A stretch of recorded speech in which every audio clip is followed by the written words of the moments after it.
Do you owe more on your mortgage than your house is worth? You could try to get a loan modification, but there is another option, just walking away. It's a moral dilemma, though, for many homeowners. And 7 on Your Side's Michael Finney has been looking into what is called the strategic default. Yeah, that's correct. That's when a homeowner, and not the bank, decides to allow the home to be foreclosed upon. It's an option getting a lot of scrutiny these days.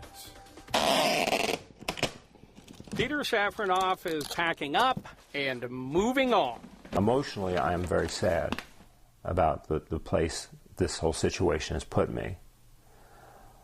Logically, it would be absurd for me to continue on this death spiral. He has the money to pay his mortgage, but he's decided against it. Staying here for me would have been the equivalent of financial suicide. It's called strategic default. That's when a homeowner allows their home to be foreclosed upon because it is worth less than they owe.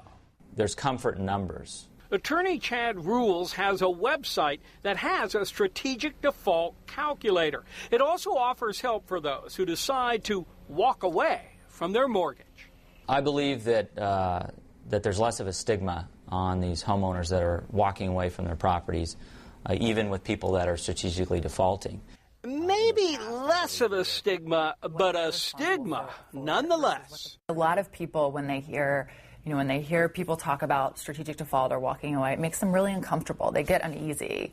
It makes them, some people even get angry because they think, this is immoral. Stanford sociology graduate student Lindsay Owens has been looking into defaulting and morality. She says your take on the situation usually depends on how much money you make.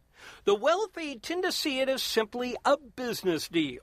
The middle class has a moral obligation.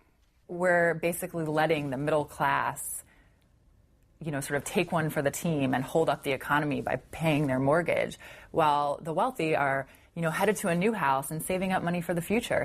Attorney Chad Rule says he's siding with the homeowner and sees no moral dilemma at all. If they don't make their payments, they're not breaking their word, because the contract says if they don't make their payments, the bank gets the house back.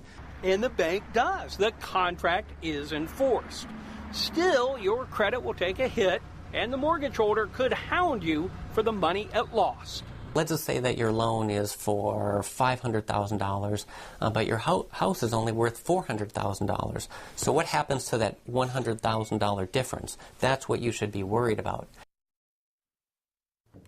Now, if you have the original loan that came with the house, the lender cannot sue you for the money they lost. However, if you've refinanced, the lender can sue for that loss. Now, we have a great deal of information posted on our website. Just go to abc7news.com and click on 7 on Your Side. So it all changes with the refi, though.